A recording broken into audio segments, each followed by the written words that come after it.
Welcome everyone to the ESR ACC GT Challenge Series. This is Season 4, and we are so happy to be back. We know it's been a while since we last had one of these races, but, well, we're back. You can't say that anymore. Boy, we have a freaking amazing action-packed series for you today, at least this race is. Many millions of drivers. Of course, we are at Zandvoort in the Netherlands, one of my personal favorite circuits. I am Cole McRae. Today we're joined by Ayrton Tobin. Oh, there he is. Get high! Oh, it's gonna be a great race. It's gonna be great. On screen now is the Circuit Zandvoort. Sorry, the map is a little out of date. This is the one on the Blockchain GT Series website, with the timing zones for everyone, and so it is gonna be freaking amazeballs. Yeah, it's freaking kicking off. As always, we have an hour-long race, and with a mandatory pit stop. Let's go to the race right now because man, look at this field. Oh, Cole! Look at who's on pole and what car he's driving. Holy shisa! HF, the wild card of the nation. Last, I don't even know what nation, but last season. He was all over the place, and man, taking pole so far with the Jaguar. Yeah, no, we have the Jag. And Arjona actually sneaks the last sector away from him, but he's still up at the top. Timing delta of 0.006 seconds. Can we actually have a look at the pause screen? Separating the top three. Have a look at the pause screen. 36 drivers. That's a boatload. That's a million drivers. I'll say if you're just sitting here watching, I'd put the camera on soft mill because there he goes. He's going out, and I have a feel, or is he going in? Oh, he's going in. Oh, I know he's crashing into everything. Oh, I don't have the. Well, I don't I have have an a explosion feeling he's set up. going to be going out with a bit of fire in his eyes because having watched him earlier, there were a few turns where he would drop us about a tenth or so off of his best lap. So I know he has the time in him, and I bet we're going to see him head out there and really light up those tires. We're gonna get a little glamour shot. If you were watching the stream earlier, you kind of saw it. But I recently discovered this livery for this Porsche that Justin Swan is racing. Man, it's freaking cool. Also, like the feather fits in nicely with the name. Dirk Werner's car, apparently. I'm a sucker for black on black, matte on glossy, but woof. Oh, there goes Justin Swan up to 6th. For a minute there, he was 15th, which we can touch more on this later about the academy drivers in here, but he was getting out qualified by most of his academy drivers, and I can see he was not going to let that sit. He indeed just didn't beat them. Absolutely. Let's have a look at the track map. So here we go, Zandvoort full circuit, as we saw earlier. Man, there's a lot to talk about. This is, of course, the first race, so we don't have exactly any info on the minutiae of what's going on. But unfortunately, we do not have access to a roster with teams. I know this is a teams championship, and there are teams, but we do not quite have access to that. So I do see, like, for example, Muniz, Swan, Arjona are all running Porsches. I'm willing to bet they're a team again this year. Probably Wallace and is Wallace even here? Well, yeah. Swan. Normally Swan and Wallace, right, are in a team. No. Well, because Swan was with Arjona and Sun. Oh, you're right. Wallace was Wallace with. And, Nine Schütze. Ooh, where'd the other? The nine Schütze Aston Martins, right? Yeah. Well, I don't think that's not the case anymore. I don't think. But we'll get that kind of figured out. The Lamborghinis of Higgs and Kenny have been broken up, as Higgs is still in the Lamborghini, but Kenny is in a Mercedes. Granted, that does not disqualify them from being a team. They could be. Yeah. But I wouldn't bet on that. Exactly. There's some real traffic out there right now. There is a bunch of traffic. It's all over the place. Oh boy, he pulled over to let guys go by to find an opening, but then he kind of pulled right back up in front of someone. They're probably not too happy about that, but yeah. Here he goes. Sorry about the Fubbernucky, ladies and gentlemen. Wow, look at that! Look at that sector spread. Jeff doesn't have a single purple sector. but he still got the fastest lap. Don't see that a lot. He's riding on board with stuff. I don't think this is going to be his lap. Kind of his out lap.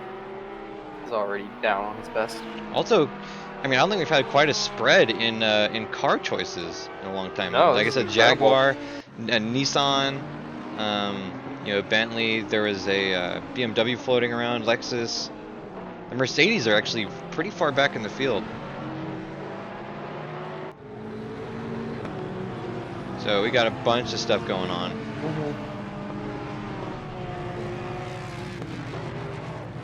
John Barker has abandoned his NSX in favor of a Porsche, but so there's no NSXs. But I think we got pretty much all the others aside from the Aston Martin V12. Which is a damn shame. Well, while we have the opportunity, we are coming right off the Academy race, which is at the same track. A number of those drivers are in here. Going down the list, I see Nelson, Hemian, Garen, no longer in the Academy. She's just doing this one now. She graduated, right? Yeah. Yeah. Smith, similarly, is no longer in the Academy. Midway through the season, he was deemed just a little too quick for it. Let's see, who else do we have? Ossipian, Jones, Curiously, James, Foster, Nelson, Grimmard, and McLaughlin. And at the moment, where is he? David Nelson is eighth up place. in 8th place, the highest of them. Yeah, I was just Very gonna high. say. Meanwhile, Quinn Smith. I mean, it's perfectly possible to have a bad qualifying, so he's down in 20th. But like right now, David Nelson. Well, he just got bumped down to 9th by Rachel Guerin. Yeah. Well, and interesting because, like I said, we literally just ran here, and spoilers for that one. Hemian, he did not win it, but he was much higher than David Nelson, who was struggling around there. Although they are confined to a small set of cars, and whereas Hemian is running the same Bentley that he ran over there, David Nelson has ditched the 720 he ran in the Academy in favor of the 488. So I guess he just finds that one faster. I know, well, I certainly do. Well, the Academy is more comfortable. Yeah, well, isn't the Academy limited to the British cars? Yeah, just 3 of them. Yeah. But of note, speaking of Nelson, Rachel Guerin and David Nelson, 8th and 9th. I was about to say, the last time we saw these two on track today, they're having a great fight for the championship. So, yeah, this should be fun. Those two might as well be completely isolated, running their own race here. That is what I'm saying. Okay, Wesley Stokes in 10th. I haven't seen him in the series for a little while, I feel like. Yeah, I can't remember the last time I saw him. But good to see him back. I will tell you, the 488 in the new 2020 version is much faster than the old one. We saw, I think, what, McCoo ran the old 488, and we didn't really see much success out of anyone in the 488 last season with the 2019 version. But with the new Evo in, yeah, 3 of the top 10. So Mike Stabmeal going out, or no, he's coming back in. So he is not going to start another lap. So Stabmeal is in the pits. Yeah. He's going to be 3rd at the very best. Really interesting that you pointed out there aren't very many Mercedes, which, well, one, Mercedes are normally good, but especially because that's the other new car. That's the 2020, the 488. Yeah. I guess people just don't quite feel as confident in that car. Well, I mean, they clearly also don't feel as confident in the old one because there are none of those. But and Alberto Hona is sweeping the podium, not sweeping the podium, sweeping 1st place with the best lap at the last second, 1:35.757. Yeah, Stoffmill's sitting a nice distance back now. Pretty deadly. Get it.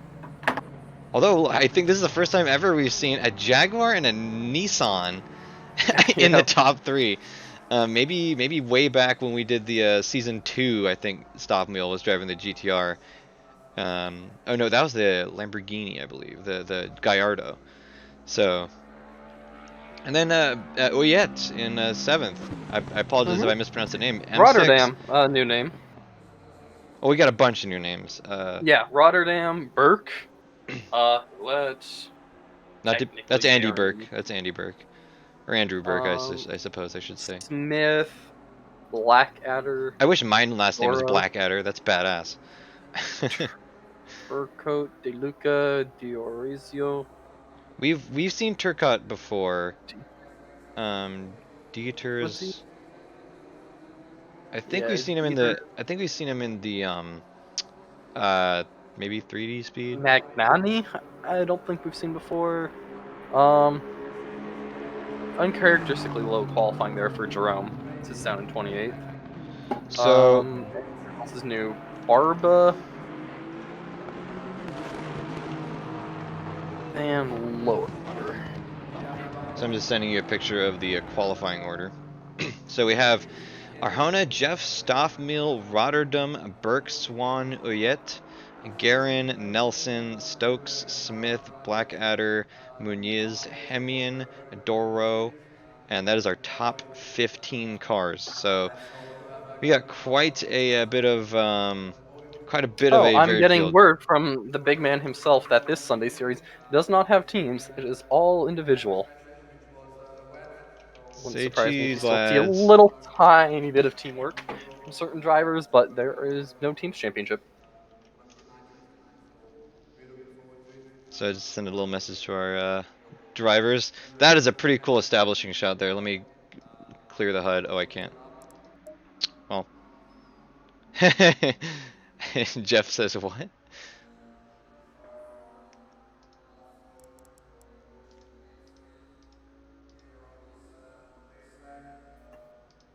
So yeah, that is our qualifying order. As I said, there is a yeah, just since I'm mentioning the broadcast link. If you're already watching though, you already have that link. So Get a nice little look at Matt Higgs' car. That's a cool looking one. Also, Matt Higgs down in 16th place.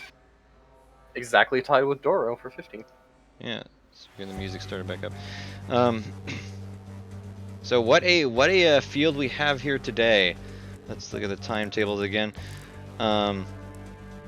Plenty of new names. I look forward to learning them better and following their driving styles as the season kind of evolves. We only have seven races this season, so those are as follows. Zandvoort, obviously today, January 10th. January 24th is round 2 at Laguna Seca. February 7th is Nürburgring. February 21st, Silverstone. March 7th, Kyalami. March 21st, Suzuka. And April 4th at Spa-Francorchamps.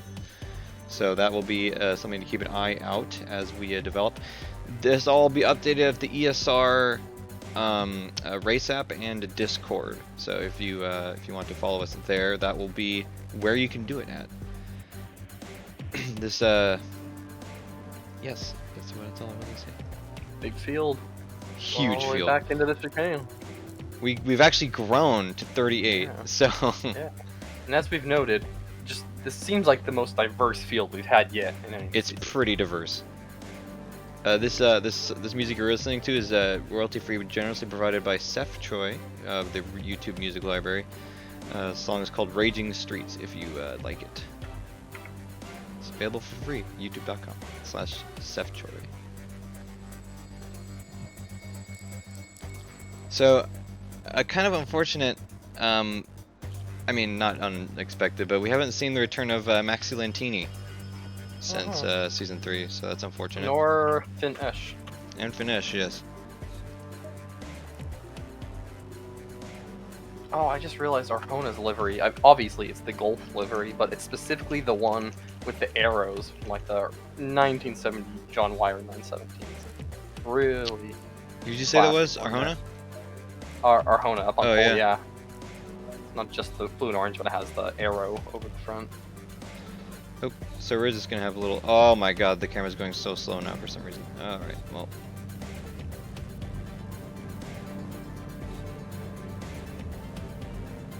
So, this is our field taking the charge at Zandvoort. There is quite a bit of action going on, probably. And you get to be here to witness it all with us as the cars get rolling.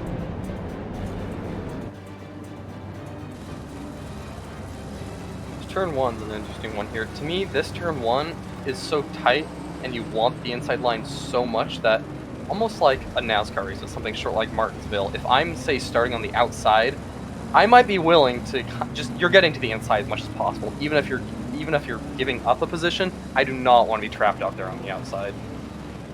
I would definitely agree with you. Get down to the bottom as quickly as you can. Well, I mean, turn 1 is always a problem in these races, but usually Zandvoort's extra challenging just because how thin it is. And so we're coming up to the start-finish line. Flags are not yet waving. And here we go! Here we go for round 1 of the ESR Season 4 ACC GT Challenge. Jeff was ahead as they crossed the line. Don't know if the stewards have anything to say about that. Mayhaps, mayhaps. Oh, wow. Hopefully although we have seen, like Lentini at Suzuka last year, we've seen people get pretty big penalties for being out of position in this game. It's so. very, very clean into turn 1. Look at that. Not a single car. Stoffmeal just sitting back watching him. Arjona immediately dives for turn 1, but Stoffmeal wants that P2 from the Jaguar driven by Jeff. There's carnage in the back. I see it going on. This is what you see at Sector 1. Oh, cars are still colliding everywhere. I can hear Magus screaming about guys. You can't be going this fast. And guys are still bouncing off each other and making contact. Oh, still getting turned, guys. Let's. Oh no, and still. Oh no, David James. Oh my gosh, we have a Mercedes turned around. This is not pretty in the back. Even after everyone got seemingly sorted out. This is not kept good. hitting each other. Yikes. Yeah, it is just an absolute mess. Arjona has pulled. Taking a little replay here. I mean, oh yeah, there's that Mercedes. I believe that is Stokes, maybe? No, I don't think so. Oh fuck, that was spread out field. Okay, so well, Arjona is escaping here. Stoffmeal is keeping it tight on the back of Jeff for second place. Yikes. 2 cars you do not expect to see up there. It's true. So, having talked with Stoffmeal about this car, of course, many will be very familiar with him running different car choices in previous seasons. I'm looking for a little more diversity in there. This Nissan, it accelerates very quickly out of turns, and it does have very good suspension, so it can handle curbs well, but its aero is not top-notch, and where it really struggles is through these kind of long, sweeping, high downforce turns, which unfortunately, for him, Zandvoort features a lot of, especially that last sector, those last 2 right-handers. I would expect to see that GTR struggle along. We just saw that on the previous lap, where he went in out of that chicane right on the bumper of Jeff, but just could not get it done, going through those final 2 right-handers. That makes sense. I would definitely believe it. I would expect him, as reliant as his own suspension, going through here, that turn, and then through these kind of back-to-back hairpins, and then all the way to the chicane. I bet he can make some nice work, and there he goes. He already tries. A little bit of contact between Stoffmeal and Jeff. I wish that. Excuse me. Get it around the outside. No, it doesn't look like it. This is going to be a tough braking. Accelerates well. This is going to be a tough braking zone for that Nissan as well. But I don't know how the Jaguar drives. Maybe we'll have to get some commentary from Stoffmeal or Jeff or someone as far as that goes. He said it handles curves well, and if there's anywhere to handle curves well, it's that chicane. The Jaguar does? The GTR. Oh. So Javier Castaño Muniz falling in the ranks, dropping to 20th, 21st, 22nd, 3rd. Oh, and our 2 red cars, 9th and 10th, that is Guerin and Nelson. Nose to tail going through the final sector. This should be a fun one to watch throughout the day. Nelson gets a nice run coming out of the final turn, but I don't know, even with an initial run, it looks like that Audi has a bit more straight line speed and pulls away. Yeah, it seems like it. Oh, and then Nelson just got a little bit bottles turn 1. Not too bad, but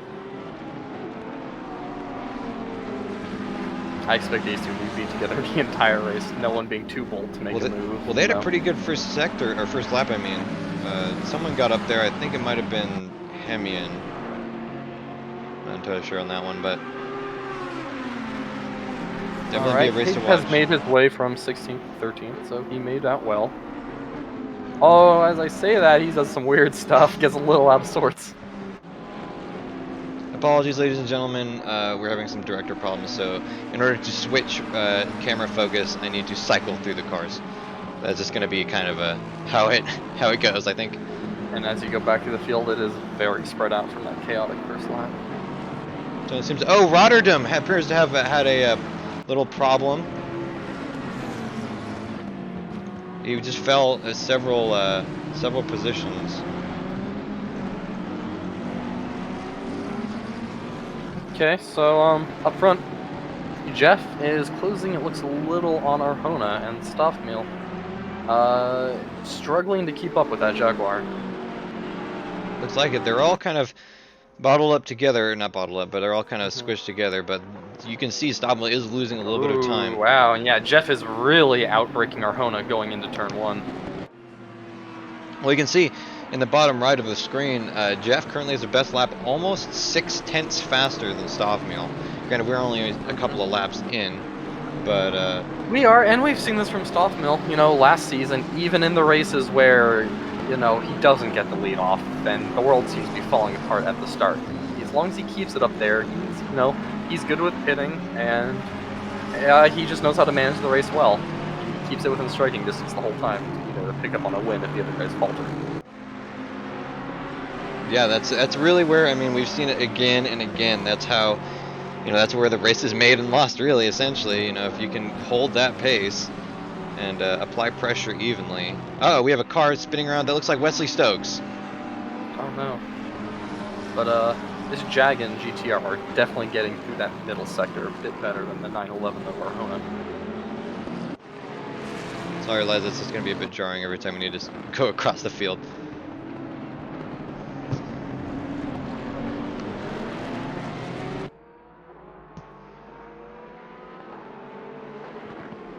So, first 10 minutes, we're coming up on quite a bit of shuffling as it will happen. Interesting fight if you want to watch here in 6th and 7th. So that is Justin Swan. And Cliff that Hemian. is Cliff Hemian right behind him. That is Academy Grandmaster and Academy student. Ooh, who looks like he's about to take a dive into turn 1. That Bentley actually, I mean, with look at him backing off there. He doesn't want to hit the teacher. Yeah, that'd be not great optics if he took out Justin there, especially on a dive. So, teacher and student aside, we've seen incredible growth in the academy, and as we're seeing here, there's no lack of speed there. He's ready to race. We're also seeing Blackadder versus Higgs versus Doro, and then a bunch of the cars. Blackadder goes wide and gets passed by Turcotte. Very clean there. Yep. Always love that. I originally just saw it because Blackadder was .001 behind Higgs, so I assumed he was going to make a pass. But that didn't end up working out as well as he had planned. I'm not sure if I'm just getting some weird things with lighting and flickering, or was Higgs flashing his lights there? I think he was flashing his lights. I think he was flashing his lights. Of all the Blackadder wanted to dive on Turcotte, but he kind of paid for it there. That was I mean, good on him for pulling out, but yikes. Lost a position. Meanwhile, Smith gets a little unsteady. Looked like Turcotte or Adder was going to have a look, but didn't have this pace. Do you like that Ferrari livery? A lot of good stuff. This is making me think we might need to find a way to bring back a multicam. I mean, if we can figure out the latency deficiency issues. Wow, Adder goes off, and so does Luca. Perhaps we just need to run a cord straight between our rings. I mean, it wouldn't be the dumbest thing ever. For those of you who don't know, Ayrton and I live in the same apartment, so that would actually be not the least eloquent solution ever, I should say. All right, so Stokes is still in the pits, perhaps repairing damage from. Yeah, seems like it. And then it looks like Turcotte has ditched the fight behind and has caught up to Doro and Higgs. Ahead of them, Nelson is still hanging on the back of Guerin. And I mean, I'm a big. Sorry. Hemian and Swan. Hemian, Swan, and Rotterdam fighting for 6th. While the cameraman is taking a lunch break, I guess. A lot of nice fights here. Burke and Roulette fighting for 4th, and the top 3. Looks like not too long ago, Castaño Muniz had an accident of some sort. Let's see what we can do with that. The overhead helicam seems very well optimized for Zandvoort. We had a great time just sticking with that. Actually, we're not going to watch that replay. I'm struggling to get my overlay to work. I would check in on the lead up here as Stoffmeal closed a little bit on Jeff, although that is going into the final sector. We'll see if he can hold it. So it could be a question of strategy because Stockmill is one to make pushes during the final minutes of the race, which is probably smart. Mm-hmm. But so he could just be hanging on and just like waiting for his moment. He's very good at just kind of setting the cruise control, and you know, yeah, and basically just hanging on, not wasting, not burning too much tires, not burning too much fuel, not getting too heated, and then really just like piling on the pressure the last few laps. I mean, of course, we do see a different caliber of drivers kind of rearing their head with Jeff and Arjona really being aggressive in this this race.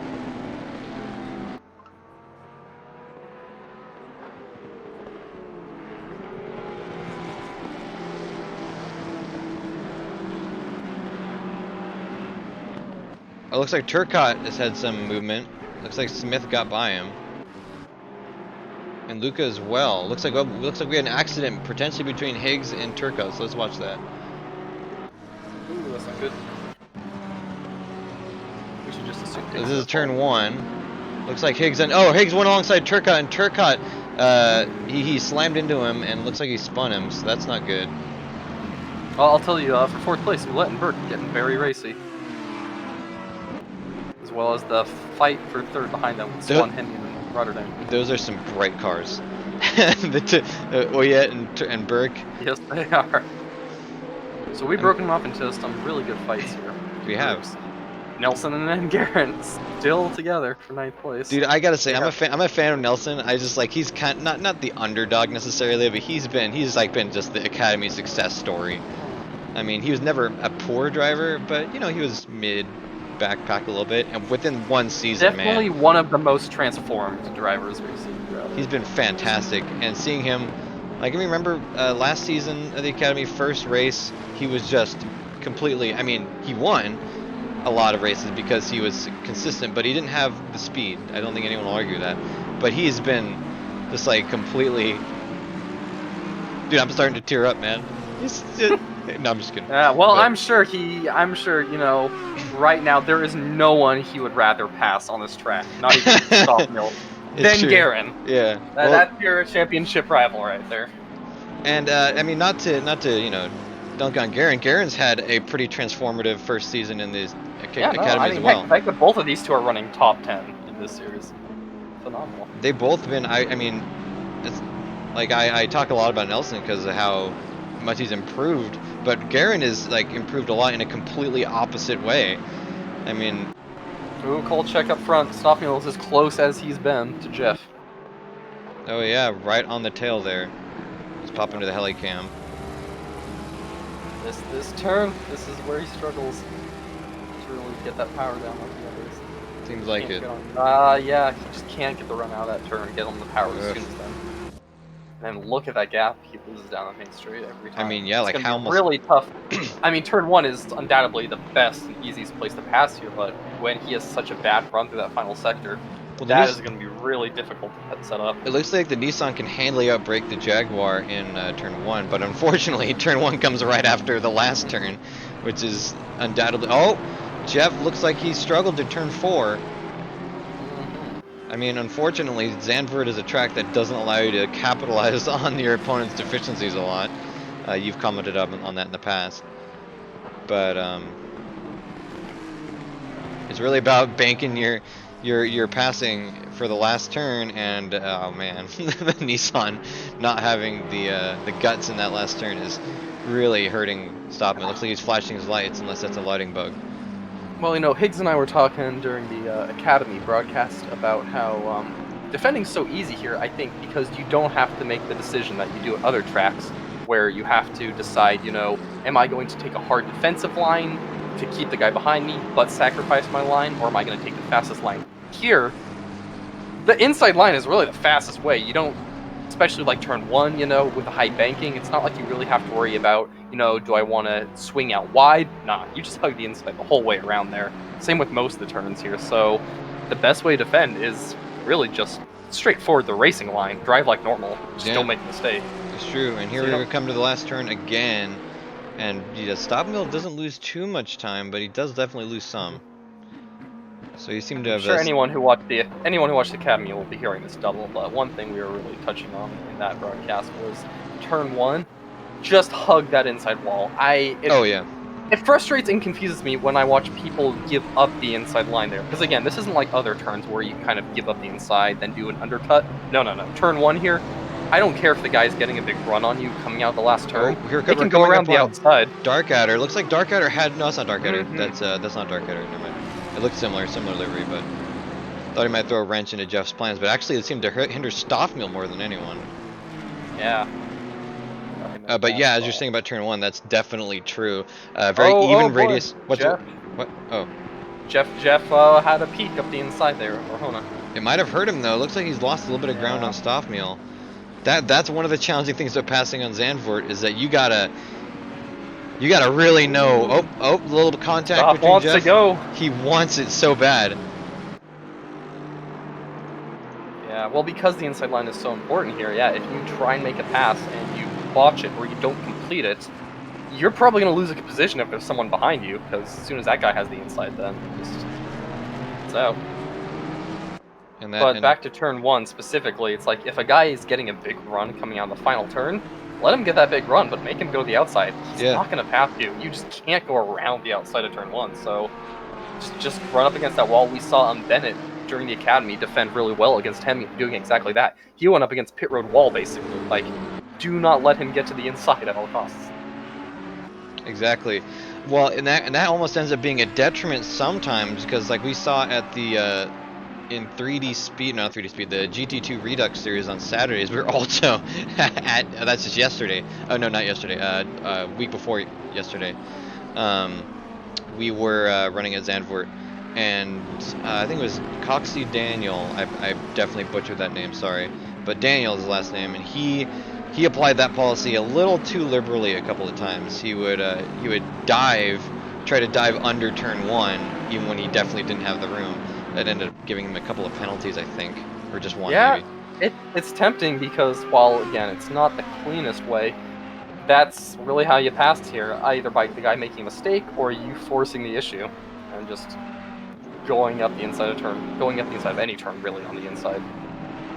Certainly.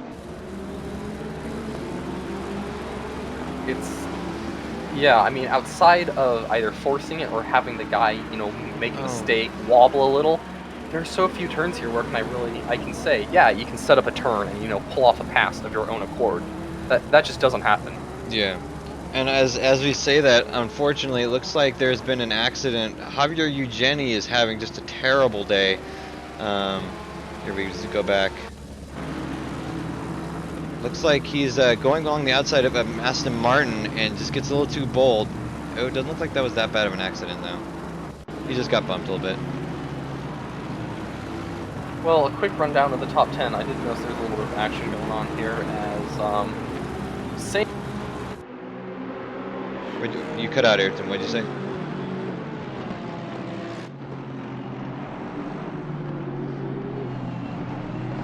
Ayrton, you're muted. Hello? There we go. Yeah, you're unmuted. Okay, don't know how that got muted, but looking at the top 10, largely the same order, but whereas it was Burke and Ouellette on his tail, Ouellette must have made a mistake or something, because he's dropped far off behind Burke and is actually back with the fight of Swan, Hemian, and Rotterdam. Also looks like Foster and Barba might have had an incident. Foster's now in the pits. He might have sustained some severe damage. Let's go back and watch that. Matt Higgs has worked his way up to 11th, so I think he's made by a couple drivers. Oh yeah, Foster got shoved wide by Barba. Oh, Barba T-boned him actually, sent both cars sliding into the wall. That's not pretty. Yikes. Nelson is falling a little bit behind Garin, although even with that, they're still so evenly matched as we saw all last season. Matt Higgs is continuing his charge. He got past Doro. Alexandre Doro in the McLaren. Good on him. So Hemian is still chasing down Swan, although Swan does have a little bit of breathing room at this point. A few car lengths between. Looks like Rotterdam cut the corner a little bit and is... Yeah, just outbroke himself there. Yeah. That's an easy thing to do. That's a really weird braking zone. Yeah, it is. You can gain a lot of time if you nail it, but you can also stand to lose just a ton of time if you bottle it. No changes between the top 3. Stopping makes a lot of ground braking in turn 1. We got a car stalled. Is that Barba? Looks like Barba is struggling to get back to pit entry. Interesting place to stop. Yeah, pit's right there. You should be able to roll. Is he stopped? Oh, someone's completely cutting through. That was What happened? Fiorizio. He just did the same thing as Rotterdam did, where he locked up going to chicane. Let's see if we can get a replay of that. Blew through it, but he came to a stop and was able to rejoin nicely. I think he only lost 1 position there. This is Rotterdam we're watching, battling against Higgs. It was Diorzio. Or Doro. Oops, I never mind. This is Doro. My bad. Yeah. I messed that up. But we're in the super pink car. So pit window is open. I'm sure a lot of these guys who took some moderate damage on that opening lap will be diving right in there. Yep, there they all go.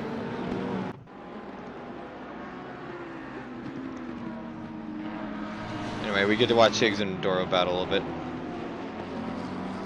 So with pit window open, it'll be interesting to see which of the top 3 dives in first. Yes. We have a pit window of 20 minutes, so that's centered around the half. So also of note, Andy Burke in the green 488 in 4th place is really running down Jeff and Stoffmuel in 2nd and 3rd. Oh yeah, it seems like it. Wonder what happened there.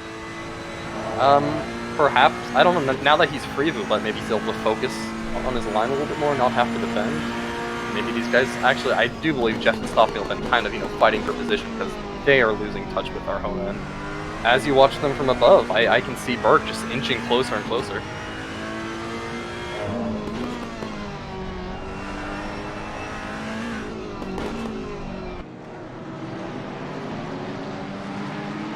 Yeah, so Stoffmuel continues to struggle to make a move on Jeff.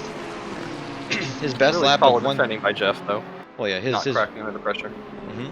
His best lap 1:36.3 is quite a significant time off of his best in qualifying, and is only barely a little faster than Jeff. And as we can see, they're setting almost identical last lap times. So yeah, but I mean at this point, Burke is closer to the Stoff than Stoff is to Jeff. Burke is right there. He has easily run down these top 3. So something in that 48 is coming to life. Seems like it. Well, I mean, his last lap was over a second quicker, 1:36.6 versus 1:37.65. So we are. This is a very interesting development set going on here. I was just looking at the timetable. Looks like Nelson has fallen slightly from behind Guerin. Oh, actually, a good distance back. Wonder what happened there. Maybe we can get a look at the last. Actually, I'm not going to try. You're right. He's still 1 position behind her, but lost 5 seconds. Oh wow, something huge happened because he lost. He was down a second, and I was exclaiming about that. But now he's down 5, almost 6. Well, not almost 6, but. Stoffmuel is in the pits. Stoffmuel is our first of the leaders to take a mandatory pit stop.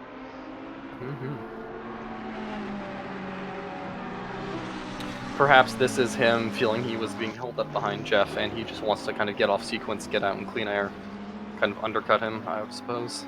Makes sense. I'm kind of curious as to where he's going to end up leaving the pits. It'll be interesting to see. Because there could be... Well, yeah. What's the map look like right now? So, Stoffmuel is number 18. So there's a good possibility he could end up being with a big group of slower cars. I mean, yeah, there's traffic everywhere. He's gonna come out in traffic.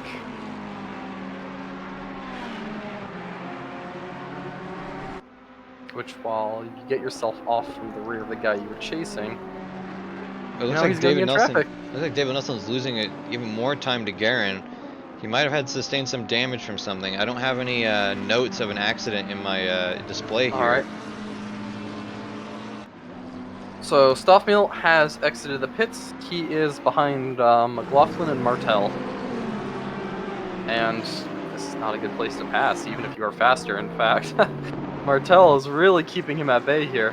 You can see Stoffmuel is kind of weaving back and forth, just losing time. Yeah, that's not... Oh, Martel's putting up a real fight here. Oh, he's right substantially slowing him down. Oh, like he outbroke himself a little bit into turn 7, I believe that is. Oh, and so does a McLaren.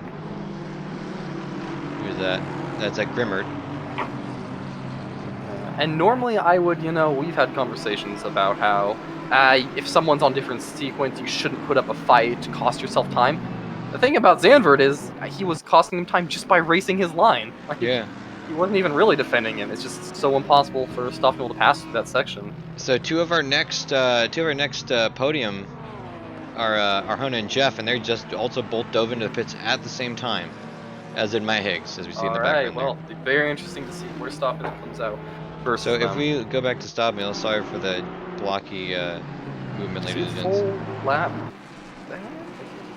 No, he didn't go full lap down. He's like farther back. I can't see my mouse. Where are those two? Are you watching those two in the pits?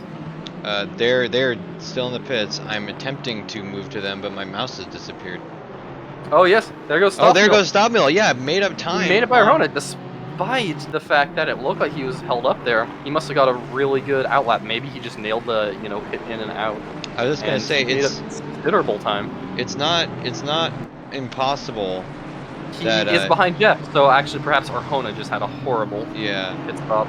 I was just gonna say it looked like Jeff up there, so he comes out about equidistant, maybe even a little further behind Jeff actually, which then would make more sense. We've made videos about this. I haven't, but Mike Magus, one of our founders, has, or one of our admins, and he's made videos about just the minutiae of ACC this game, and it's pretty picky on the pit decorum.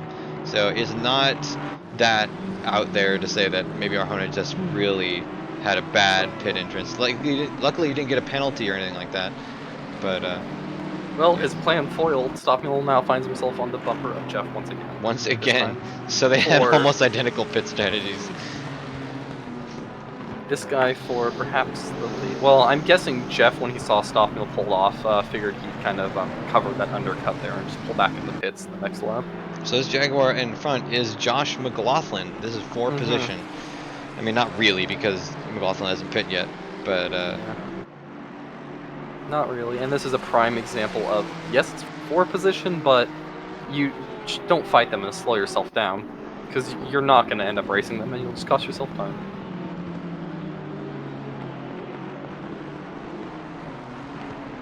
Swan, although Zandvoort is definitely a tough track as a lapped car, or in this case, different sequence, to pull over since it's so thin. Oh wow, we're seeing evidence of that right now. Oh no, Mike Stoffel contacts McLaughlin. McLaughlin spins. No, doesn't spin, but is forced to the inside. Contact hits McLaughlin, or Stoffel hits McLaughlin, who then goes up into Jeff, and then let's get a quick little replay of that. Very interesting to see if any of these three take any penalty for that. So certainly Jeff tries to go around, but McLaughlin holds him up. Stoffel out, breaks himself, and hits McLaughlin, so that's unfortunate. But just saying, as the slower car, this one is really frustrating. Not just overtake, but be the guy trying to let people by, because again, if you go out of your way, then you really lose time. You have to just kind of hold your line, but then that's gonna annoy them because they won't be able to get by you. Yeah. So we got what is that, Martel? No, it's not Martel. Who is that? Carmaker maybe? Let's take a look. It's DeLuca. So DeLuca's a lap down. But with that Stoffel still all on the back of Jeff, which not sure where Burke is gonna come back. Actually, yes, Burke is already out. Came out. Burke is behind. So they've all pitted. He just had a really messy overtake on Josh McLaughlin. We watched that, but didn't get a commentary on it. So then Jeff and Stoffel are fighting for the lead. So Nelson has pitted. I can't see him on the screen at the moment, but Garen has not. Garen now up to 3rd place. Oh no, he has pit. So he hasn't pit. Sorry, I thought it was someone else who I thought was Nelson, but wasn't. So yeah, they're still fighting for 3rd now. Garen's actually up in 2nd at the moment. Oh. With Roulette in the lead. Oh no! Rotterdam spins Garen.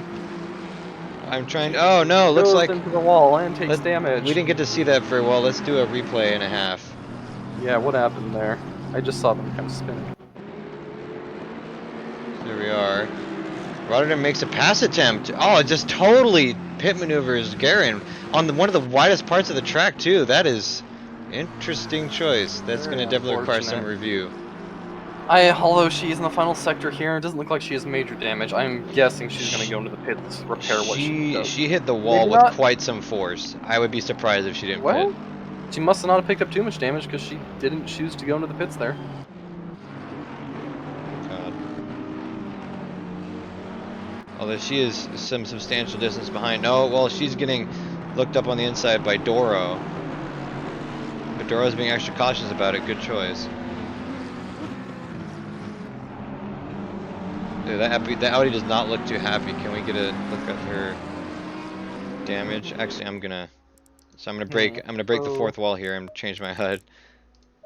So Arjona is 4 seconds back behind Stoffman. It'll be interesting to see if he can, you know, catch back up to them since he was the leader and had some good pace. Although he might be a little bit more occupied with holding off Berg. Oh no! Car 36 got a stop and go penalty for speeding in the pit lane. That is a very common occurrence, which is car number 30. Oh, we've got contact between Butler and Magnani. They both go around. Looking for car number 36. Car number 36. Is it Rotterdam and Magnani? Or Butler and Magnani? Butler. Let's have a quick look at that when we get a sec. There, it is a mess up here in 4th place. Garin, Nelson.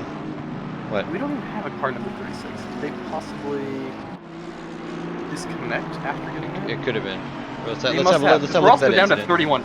We're down to 31 drivers. Let's have a look at that incident. Garin and Nelson diving to pits at the same time. Okay. So this is Butler, looks like. Oh wow, what an interesting maneuver by Magnani. Okay. Well, can't say it was good. And Magnani is having a hard time getting around Josh McLaughlin as well. Are they on the same lap is the question. They are. So I know there were questions about whether this is going to want to be stewarded. I believe Swan settled on yes, and I would hope so. And whoever that steward is going to have their hands full after this. I feel bad for them. Looks like Jeff also had an incident with Mike Stoffmeal of all people. Let's have a look at that. Was that possibly just the contact they made while lapping? It could have been. So we see Jeff is held up by Javier Eugeni. Mike Stoffmeal spins him on the last turn, unable to get around him. Oh no! That's not good. Looks like they both had about the same momentum on the outset. Live right now, Stoff is in the lead by 5 seconds, so... Jeff definitely got the worst of that. His Jaguar looks haggard. That car does not look happy. Any signs of fault there? Or like, it was just sketchy. We can go back and look one more time, actually. Well, oh no, Garin! Is that Garin? Who's that? No, that's Jerome. He's having a miserable day, and it just got worse. Oh no, okay. So let's have a look. Let's have another look at that incident with Jeff. Let's switch to Helicam first, actually. You should just switch just for a moment. So it looks like Eugeni is holding up. Jeff has to brake. Stallo goes around the outside. Jeff tries to get out and pass at just the most inopportune time. I would call that a racing incident. That is not. Sorry, I got distracted. Wasn't able to do my transition. But I mean, basically around the last turn, Javier just got a terrible run, and using the M6, so not a great top speed car accelerator. Anyway, wait. I can just watch Twitch. Can you show that replay one more time for our wonderful viewers? Okay. Ooh, I can't. I just cleared it from the highlights. Sorry. Okay. Well, you can watch it. We're about 27 minutes or so left in the race. Can you rewind? I forget. Oh well. That's one way that YouTube has it over Twitch, I guess.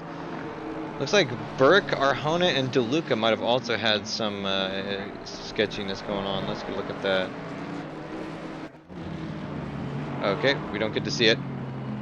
That looks like DeLuca. Oh, it just gets taken out by... No, that's Arjona. Arjona get injured by someone. Sorry, ladies and gentlemen, there's a lot going on. Yeah, as we see with Zandvoort, it's not even just passing, it's the passing while navigating traffic. That is near impossible and quite messy. So Jeff actually isn't too far off Stoffmeal. He's only about 5 seconds down, which all things considered, he got way the worst. Stoffmeal's coming up to someone. Well, I think that's Jerome who's Yeah, Jerome, trying he's- to. Yeah, he's Poor trying to Jerome. get that Audi back to the pits. It's taken him a while. That is not a happy Audi. He's got his turn signal on. He's just... Oh, the steering is messed up. The front arrow's messed up. I wish I could see what happened there. It's an Audi though, so he's embracing that, just off-roading all the way home. Quattro Heritage. Looks like Durazio and Barker had an incident. Let's have a look at that. Oh, and as we speak, Turcotte and Durazio also had an incident. So let's watch those both in stride. This is Durazio right now. Barker behind. Oh, in front. It's still a little contact. Not a big deal there. So let's watch the next one. Yeah. This is Turcotte.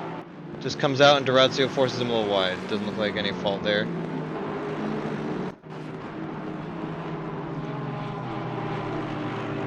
These guys have been going at it for a little while now. Meanwhile, Durazio is still alongside. This is turn 9, I believe. And they're messed up with Barker and Magnani as well. So Well, looks like Turcotte and Barker are on the same team. No, they're not.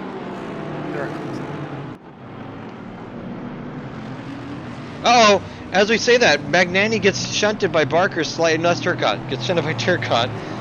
And Durazio tries to make good on that, and he does, but it's very sketchy. So, that we just got so much stuff happening. We saw that incident, don't need to replay that. So, let's see where we stand at this point, because obviously Stoffmill leads, Jeff Arjona Burke, Lev is still 5th, Swan still sitting 6th, with Hemian and Rotterdam still 7th and 8th, Doro up to 8th.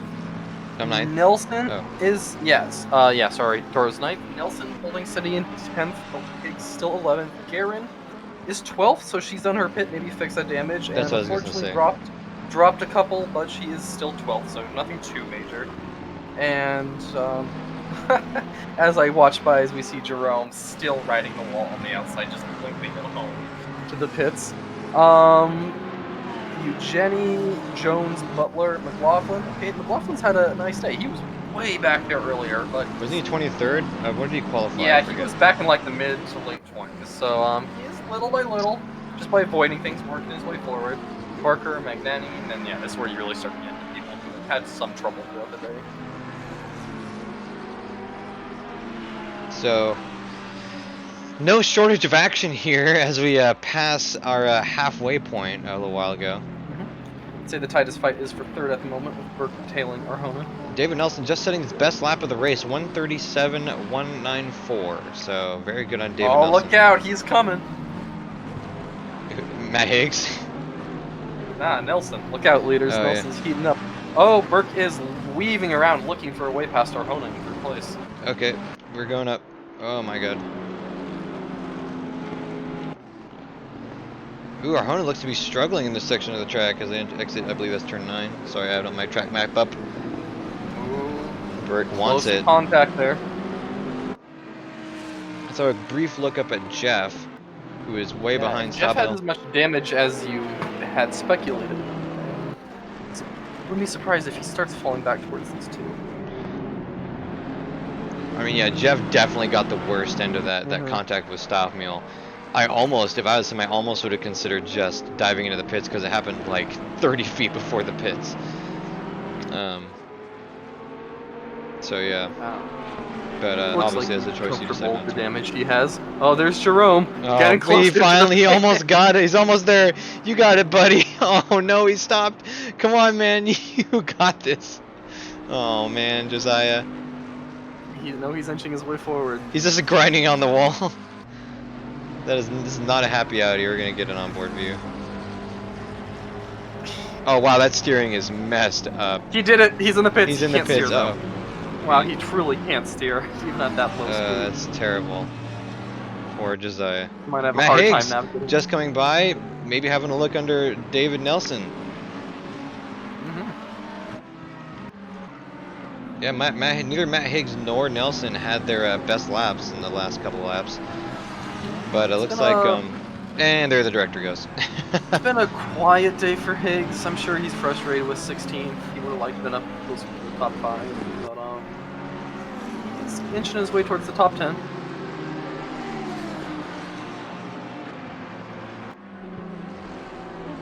Let's fingers crossed that resetting the director actually lets it work. Nope. Oh well. Alright, let's see how Nelson defends against Higgs here. So our ability to rewind is significantly hampered, but that's alright.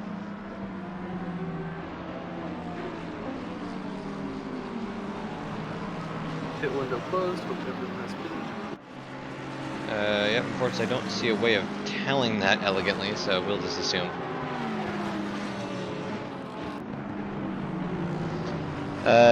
James Butler and John Barker are now 16th and 17th next to each other as they found themselves in so many races past.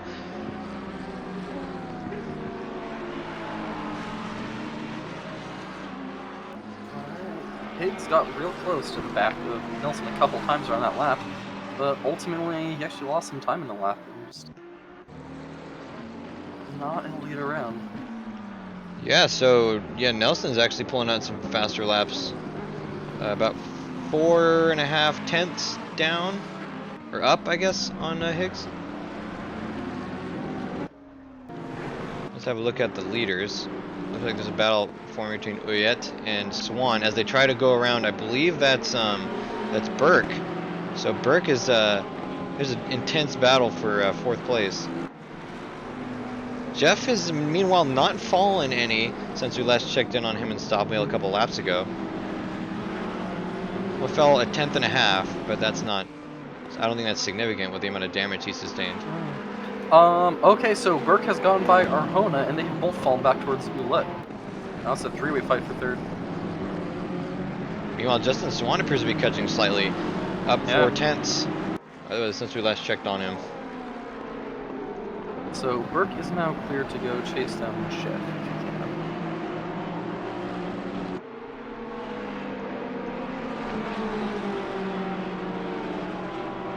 You know, Matt Higgs is still behind David Nelson, and Garen actually appears to be catching ever so slightly. She's still down a considerable margin. Yeah, she's pretty bad. And Uyet has a move on Arjona around turn 1. They're side by side. And Uyet makes the pass into turn 3. Very clean, very nice. 25, gotta stop and go speed pit lane. I wish I knew who 25 was. The 25 is... Oh, it's Jerome. Oh, Speeding? no. You entered it so slow.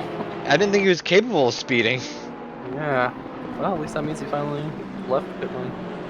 Well, I mean, it's safe to say his race is... 7 laps down. It's fair to say his race is sufficiently ruined already, but... Okay, so yeah, Arjona is struggling. Got passed by Ouellette, and Swan is really starting to track him down.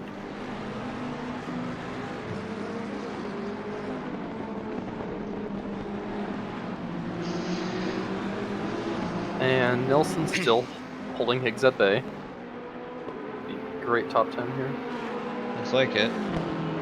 Although this middle sector is where Higgs has been very racy. He's been right up on the bumper of Nelson. It wouldn't surprise me if one of these times he just throws it in there. I like the color scheme difference, red and blue. red versus blue. Am I right? Okay, we switched viewing angles somehow. We're not on broadcasting. So we dive a little more directly in the pits, or into the timing. Apologies. So Higgs is oh, Higgs went off track. Higgs went off track a little bit. Not too severely, but did definitely. He lost. Wow, he lost over 1.5 seconds in climbing. So, a little mistake from Matt Higgs. Now getting caught by Dudu Barba.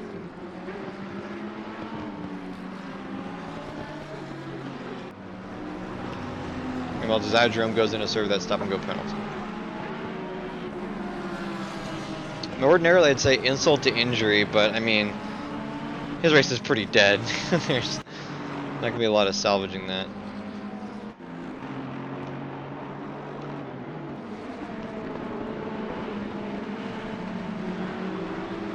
Meanwhile, Justin Swan's charge on Arjona appears to have been halted. Uyet has made a little bit of time, but Not much. It's only up about a second. Meanwhile, Arjona is, wait, what am I looking at? Oh, no, we're good, we're good. Alright, I was so confused. Looks like Burke has fallen, though. Top. That's Paul Hop, never mind. Okay. Got two green Ferraris. I thought he maybe lost his hood or something.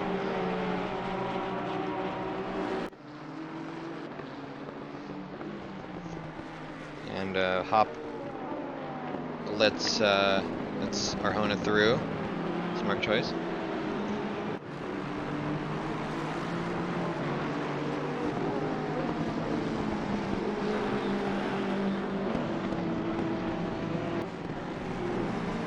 So everything appears to have settled down a little bit. It looks like there's a battle between Turcotte and Butler back in 17th. But as of now, everything appears to have settled down a little bit. We might go back a couple of positions and look at Cliff Hemian and Rotterdam. The two Brits, the British cause.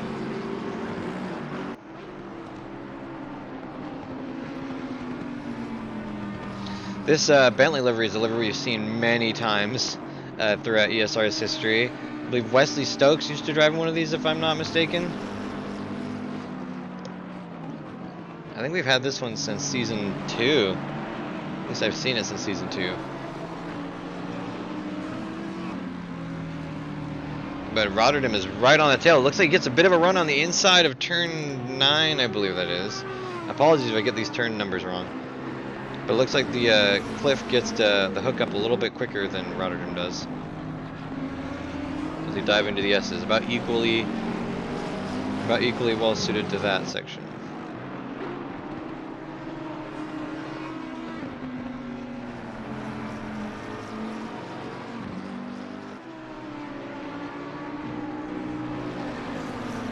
Meanwhile, Justin Swan is engaged in a battle with Gianluca De Luca.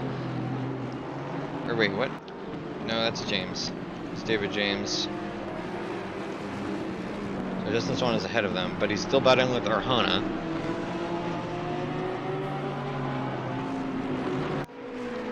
As we've entered the last quarter of the race, down to less than 13 minutes.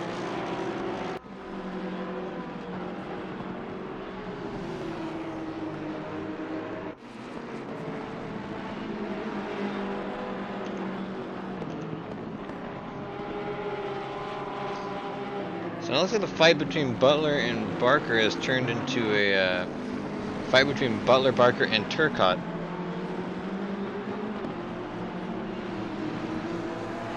I know the second I switch away from this battle between Arjona and Swan is the second that they're gonna just like explode or something. Oh, I just noticed that Swan and Arjona are driving different Porsches. Like the generation is completely different.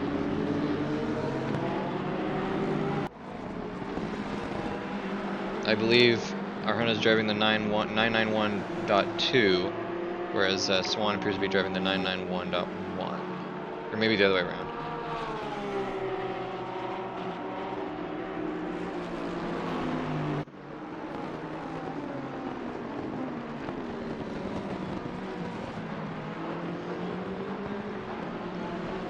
Meanwhile, David Nelson versus Matt Higgs and Rachel Garman.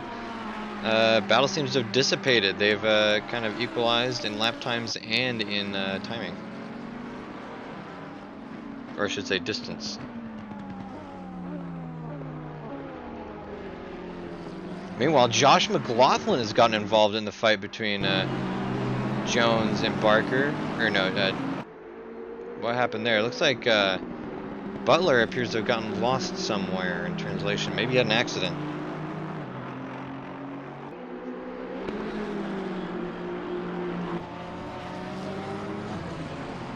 Josh McLaughlin's car isn't looking happy at all. Severe front damage. I wonder if that's left over from an accident we saw earlier, or if that's just a glitch. Looks like our closest fight is still Swan on the back of Arjona for 5th place. There's a pretty intense battle between the twin Aston Martins of Magnani and Martel, and excuse me, and a little bit of McLaughlin, but mainly Ramaker. Stuff is pretty much checking out at this point. It's about 7.5 seconds up over Jeff. And with that last turn, James enters the fray. Looks like Martel wants to have a dive under Magnani, but it's not going to happen. Magnani brakes better in this case. Go to Helicam. Martel's unsettled himself a little bit in turn 3. That's allowing Ramaker to have a little bit of a success. And is that Durazio? I believe that's Durazio. Durazio is following through. It's really interesting. You've got a battle between 4 white and blue cars. I guess with the exception of Durazio, who is a black and blue and white car.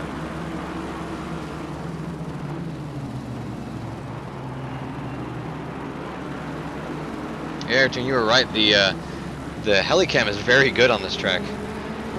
Flows is such a small track. Not to cover a lot of ground like Monza or Spa or something.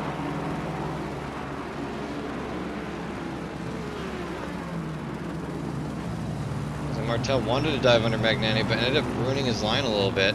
Ramaker is able to catch up, but he applies the brakes and kind of puts a stop to that. Is that Jeff behind them? Yes, it is. So we have the leaders, I mean, stop mill not included, now approaching. So these guys are definitely slowing each other down. We see them braking before the last turn, which just never usually happens. Looks like Ramaker is going to have a move on Durazio. Oh no, Durazio is going to have a move on Ramaker. Oh wow!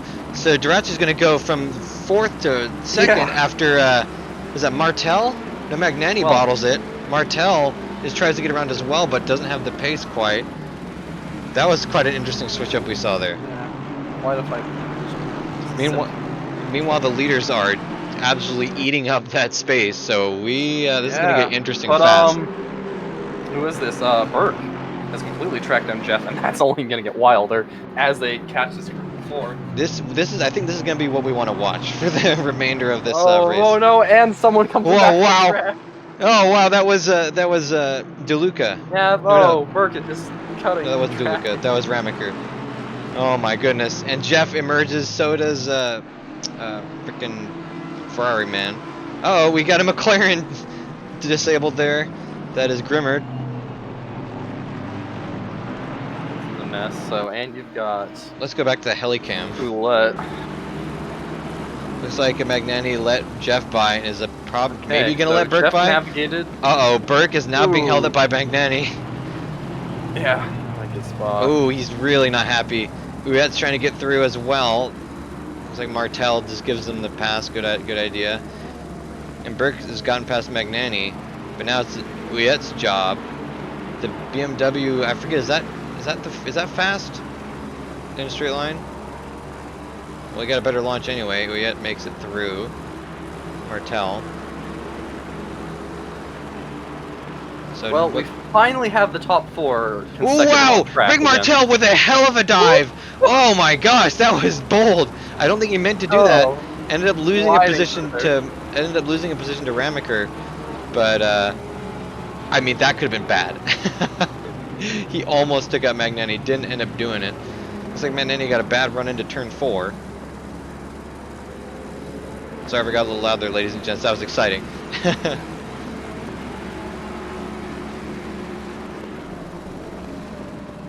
Okay, let's go back into trackside cam. Okay, so Jeff V. Burke is back on now that they've cleared the traffic.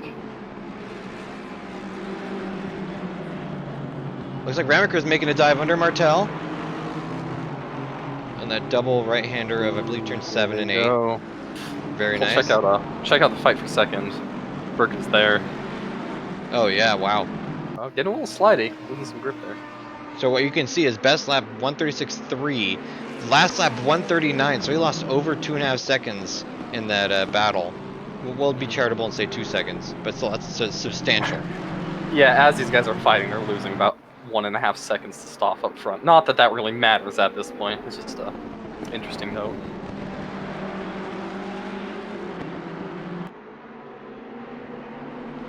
Isn't this the livery that Ricardo Navone used to use? Uh oh, Uyet goes off on last turn. Oh no. Okay, he's still there. Yeah. So 17, 18, 19, Rainmaker, Magnani, Martel, still together. Then you have Arjona and Swan separated by a little bit. Arjona's got some more space there to work. I don't know what their usual laps are. Let's have a look. 138.5, so not super fast, but not, you know, slow. Meanwhile, they've been setting consistent 141s under this battle conditions, so they're just tanking their own lap times. Let's take a look. So Rotterdam has gotten by Hemian for 7th and 8th. Doro's still 9th. Nelson's still 10th, and Higgs is still 11th, still 3 seconds back. He's not been able to run Nelson back down. He's getting a little bit. Wasn't he 5 seconds back a couple of laps ago? Ooh, Bernard and Hop having a run in. Yeah, Oh like... no, and Garin runs into the back of them and takes a bit more damage. Oh no. But she's still in 12th, and what is she, 5 seconds off of Higgs for Luna? Well, 4 as of now, but if we go into updated, yeah, like 7 or 8 seconds. Meanwhile, Higgs has dropped some time as well, down to 5 seconds behind. Don't know if that was a mistake or just, you know, having to check up while navigating this traffic. Certainly plausible. At this point, things have gotten pretty wild out there. So Hemian has now gone past Durezio, who appears to have had an incident of some sort.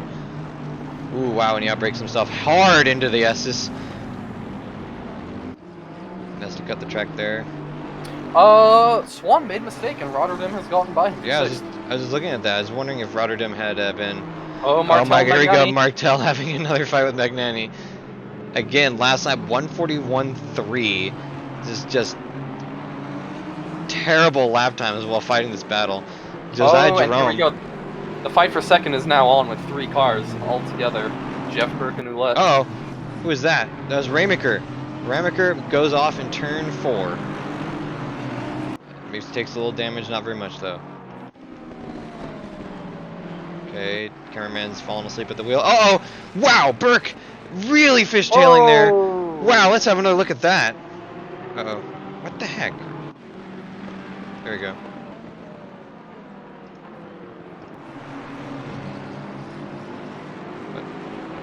Do it. Alright. Okay, that's going for a replay, but whatever.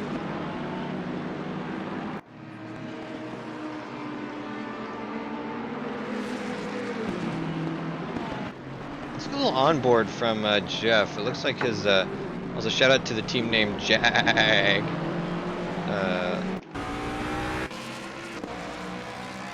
Ooh, that engine sounds good, I think. So, wearing his Nissan gloves, nice. I also like how they've zip tied the race logic timer to the air vents there, and on the and they've also added a label to the roll bar that says "Check your driver ID." Apparently, this Jaguar team just doesn't. They have problems with logistics. Really, yeah.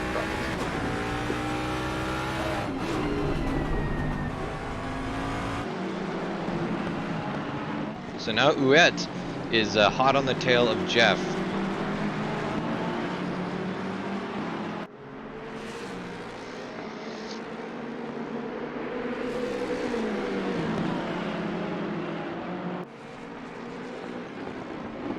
Looks like Rotterdam got by Josiah Jerome. Well, and Nelson's put a little bit of time between him and Higgs. Although Garin has also caught Higgs, so maybe Higgs just had a little bad sector there. Yeah.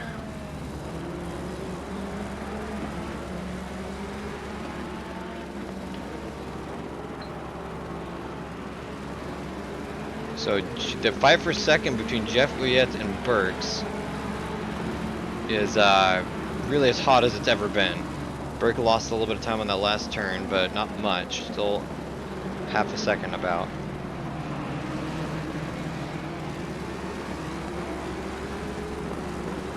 What?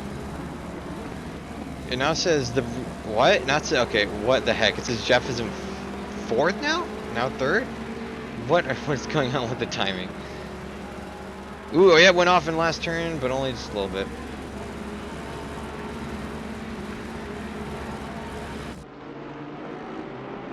So Burke is just licking his lips. This is the last lap. Yes, you're correct.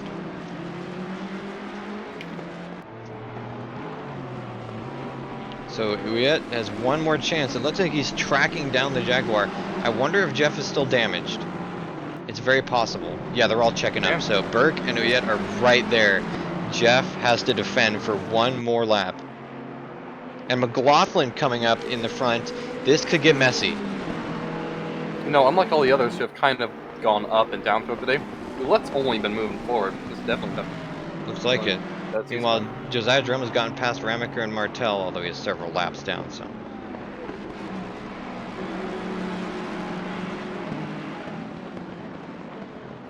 Nelson has caught up to Swan. I want to have a look at that, but this is too exciting. Sorry, David and Swan. Oh wow, we had Butchers that turn. I forget what number it is. I believe 9 or 10. Jeff flashes the lights, signaling McLaughlin to get out of the way. It doesn't look like he's doing it though, but it makes it happen. Jeff, and then Uyet dives, but Burke is not going to have it so easy. They're going side by side, a little bit of contact. Uyet is now poised. So this is the last lap, last turn. I'm watching another fight. I'll tell you if something happens. Okay, thank you. So Burke got a bad second to last turn. We're now in the last turn. Uyet now battling with Burke. But it looks like Ascipian is going to have a say in that. They both get through, going 3 wide, and there's not going to be any change. Oh, whoa! Burke goes and hits Jeff at the end of the race. All right. Well, meanwhile, Nelson got up on the rear of Swan, but ultimately did have to settle behind him. They're approaching the final turn here. There's about 3 car lengths between them. Nelson is going for Swan. Is it gonna be? He has a little bit of a run. It won't be enough though. That'll be it. Swan will hang on to it with. Someone must have quit because I think that was for 9th and 10th, not 8th and 9th. Might have been. I don't know. Yeah. But before things get worse, we should pull up the timetable. Unofficial results as we stand. Here, I'll send you a picture. Stoffmill, Jeff. Okay, so what is his name? Brandon? Burke dropped out of 4th. Okay, Burke dropped out of 4th. That's why people moved up. Okay, so actually, no, we're not going to read the results. It's just too much of a mess already. Well, okay, I can tell you the top 10. What? I can tell you the top 10 was for sure Stoffmill, Jeff, Ouellette, Burke, Arjona, Rotterdam, Hemian. Incredible race for Hemian hanging around there. Duro, Swan, and Nelson. It's going to be your top 10. So, shout out to Hemian and Nelson, the 2 Academy drivers finishing in the top 10.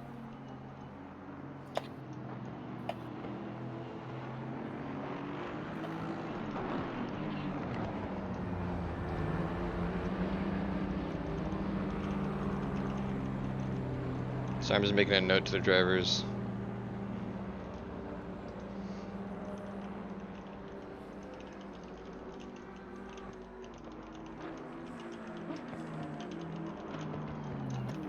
Okay. Yes. So yeah, as you said, quite a finish. Mike Stoffmill, another notch in the belt. But a lot of great racing. That was exciting. What a great first race. A little bit of chaos. Not as much as I expected, though. Not with 38 drivers or whatever. Apparently we had 41 at one point. I don't remember that, though. So, fantastic racing there. Let's see here.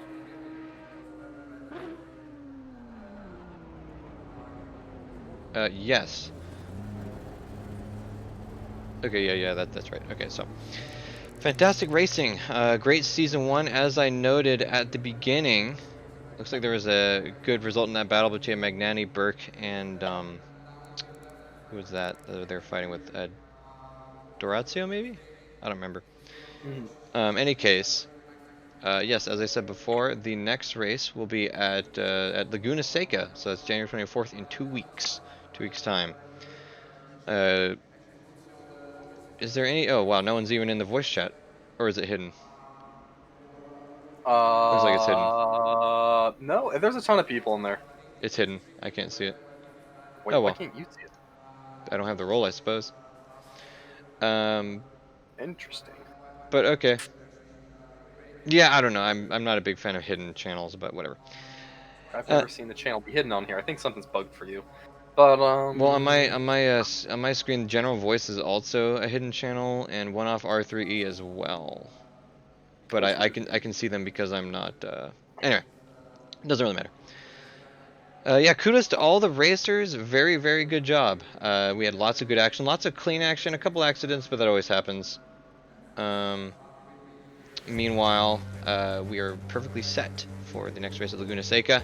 One of my favorite tracks. We're starting off strong in this series. I really like Zandvoort, and I really, really like Laguna Seca, so I'm excited. Yes, so it'll be interesting to see how the championship evolves. Hopefully we can get a better roster going so we can have a better idea of whose names everyone has. But not too big of a complaint.